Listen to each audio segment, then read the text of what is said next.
A modern city with traditional Southern values. I underestimated how far he was going to go. What he was willing to do. Visit the historic French Ward and enjoy local cuisine at one of our 5-star restaurants. Killing them wasn't enough. Lincoln Clay was using them to send a message. Or spend the afternoon in the bayou and take in its natural splendor. Sal Marcano had no idea what he was going to unleash. New Bordeaux. Safe, family-oriented fun. Make it your next vacation destination. This city survived the War of 1812, the Civil War, and God knows how many hurricanes. But when Lincoln Clay went after the mob, he inflicted more damage than all the wars and hurricanes combined. Hey everyone, I'm Hayden Blackman, creative director and studio head at Hangar 13, and I wanted to thank you for coming out to see our Gamescom presentation of Mafia III, an open-world crime drama set in New Bordeaux, our version of New Orleans, in 1968, one of the most tumultuous years in American history. In Mafia III, you'll play as Lincoln Clay, an orphan and Vietnam vet who falls in with New Bordeaux's Black Mob. When the Black Mob is betrayed and slaughtered by the Italian mob, led by a guy named Sal Marcano, Lincoln becomes fixated on revenge. As Lincoln, you'll wage a brutal war against the Italians, disrupting the balance of power in New Bordeaux's underworld. Today we're going to jump straight into the middle of Lincoln's war with the mob and his attempts to build and maintain his new criminal family. We're going to start in the bayou and head for the French Ward. What would I give for just a few moments? What would I give just to have you near? Tell me you will try to slip away somehow. Oh, I need you, darling. I want to see you right now. Can you slip In Mafia away? 3, we treat New Bordeaux as a main character. We've not only worked hard to capture a unique time and place, but also to ensure that everything the player does in the open world propels Lincoln forward in the narrative. We've also given the city its own diverse criminal ecologies, which play a huge role in Lincoln's quest to tear down the mob. How sweet it is. Let's take a look at just a few of the varied districts in New Bordeaux and what lurks beneath the surface and in the back alleys of the city. Our reimagined version of New Orleans is made up of 10 districts, each with its own distinct flavor. We have the scenic and mysterious bayou, which is ripe for exploration.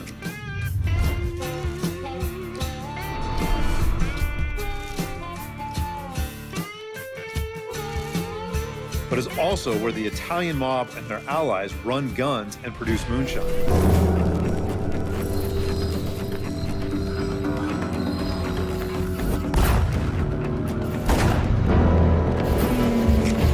To the west of the city is vibrant Delray Hollow, which is home to Lincoln and his surrogate family before they are betrayed by the Italian mob.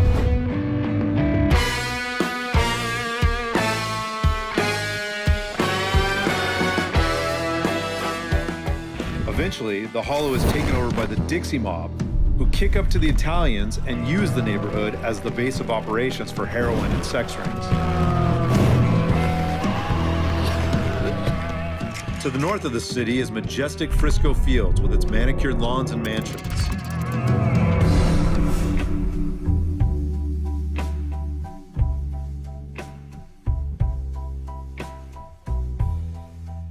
This is also where the Marcano family is partnered with the racist Southern Union and cooks PCP at the local university.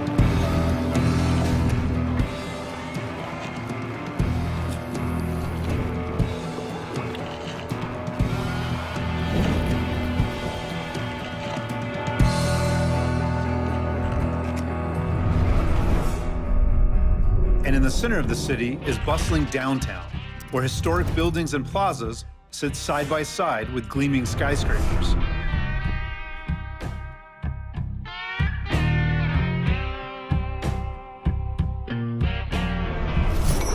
But this is also where the mob's bookkeeper, Tony DeRazio, blackmails local politicians and scams the city through sham construction sites.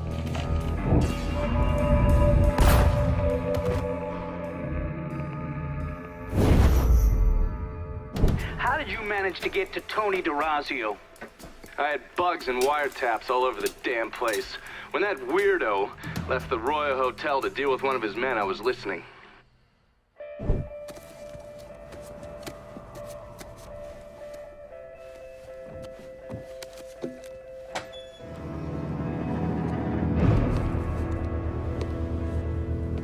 Tony, I didn't know you was coming. I'm just packing away your latest shipment. How long you been running this business, Joe? I know 5, 6 years. 5 years, 3 months, and 18 days. Well, this is turned. Look, I know I've been lied, but it ain't my fault. I've always placed a premium on maintaining order. If you let the rot set in, eventually it will take hold and destroy everything you've built. The only solution is to isolate it, eradicate it before it takes hold. You understand, Joe? Christ, Tony, you gotta listen to me. Some nuts out there shooting the hell out of everything. You know how many of my men he killed? Yes.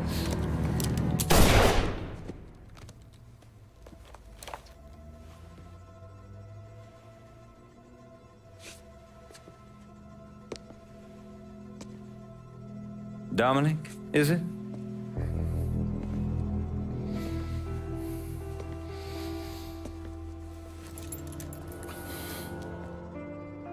You will take the armored car and personally oversee the collection of all outstanding monies owed to us. Am I clear on this? Yes, Mr. Razio. Once you have collected what is due, deliver it directly to me at the hotel.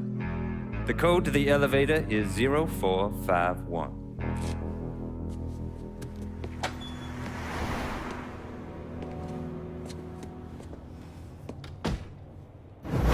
From there, Lincoln had a couple of options.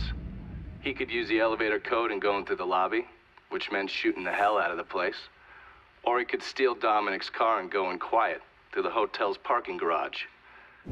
Killing Tony is our focus right now, as capturing downtown will strike a major blow against the Italian mob. But before we go after Tony, we'll want to resupply, and we can do this by calling in our weapons dealer. Once the mobile store arrives, we can pick out the gear that will best suit our playstyle. As with most of the missions in Mafia III, Tony can be taken out in many different ways. We can go in guns blazing, we can take a stealthier approach, we can even call in reinforcements. It's really all up to the player. This is like Christmas morning, because I picked up some... In this mission, we have 2 distinct ways to get to Tony, who's holed up in the penthouse of his hotel. We can storm the lobby or steal his bagman's car and sneak through the hotel's garage and up to the penthouse, which is the path that we'll take here. Yes, we're good. Call me if you need me.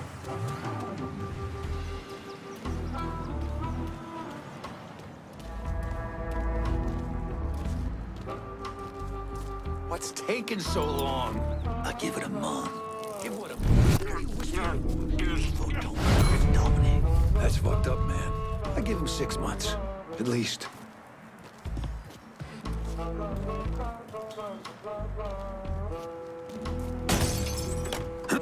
Be some manners, Inu.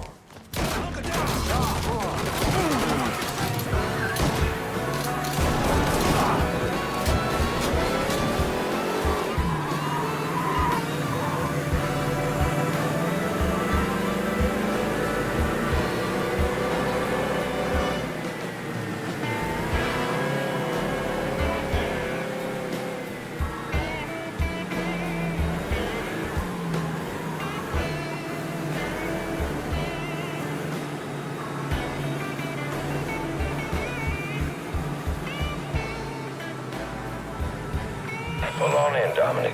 Park anywhere.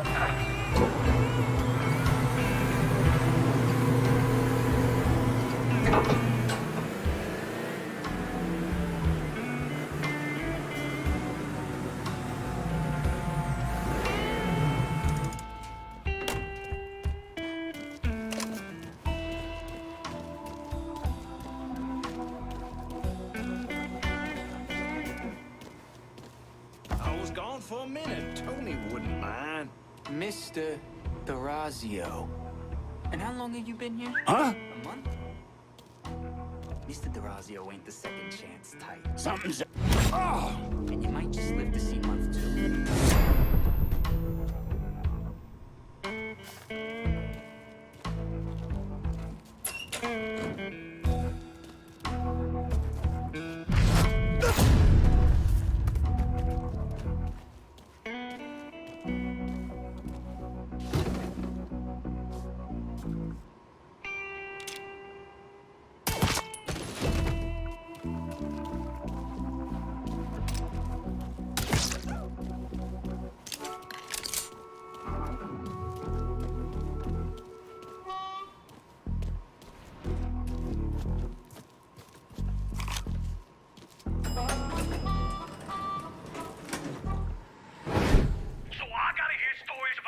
bitch running all over the goddamn place, smashing our shit to pieces. I want to know what the fuck's going on down there. You hear me? It would be difficult not to. What? I've already taken the appropriate steps to address the situation. Believe me, things are well in hand. Well, they fucking better be. If this thing with the judge goes sideways, shit's gonna roll downhill real fucking quick. We haven't lost anything of any significance except for some men, and they can be replaced. In fact, they're the easiest thing to replace. Saul doesn't give two shits about any of those stupid fucks. All he cares about is the people that matter. Understand? I understand completely. And you have my word that all payments will continue as scheduled. None of our business associates need to concern themselves with our recent difficulties. Yeah? Okay. I'm counting on you here, Tony. Don't fuck this up. Goodbye.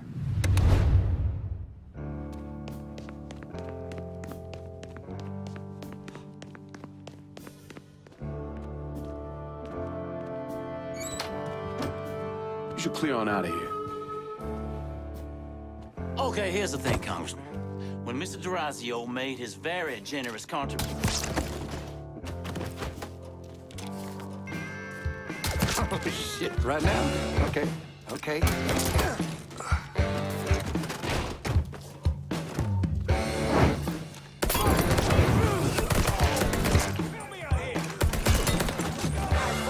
Gonna bail you.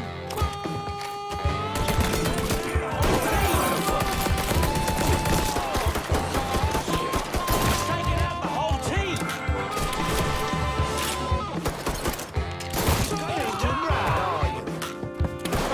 Get from the other side. I'll flush him out. These are yours, boys. Heal all of us.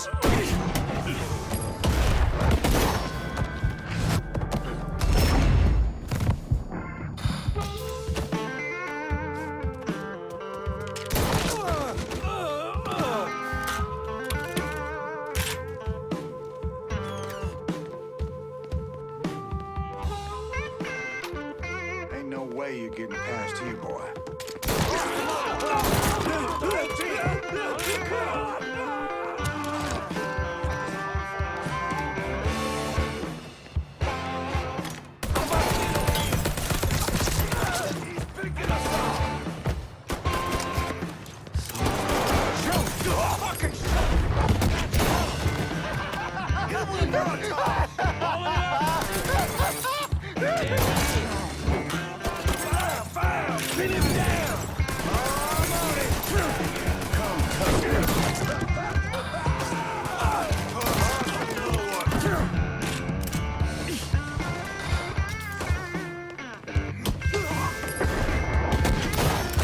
For fuck's sake!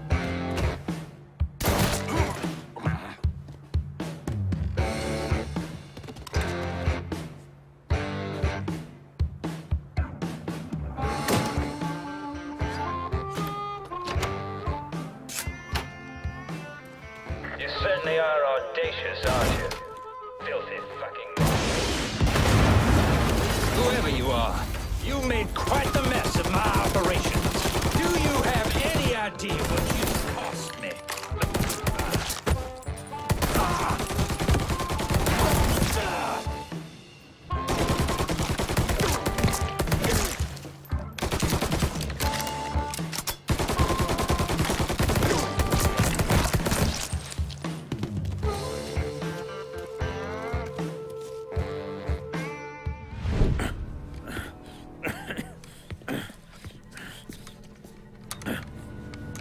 You really think you know how all this is gonna play out, don't you? Idiot! Go ahead. Kill me. I'll be replaced tomorrow. No one will even notice. You're wrong. Everyone will notice.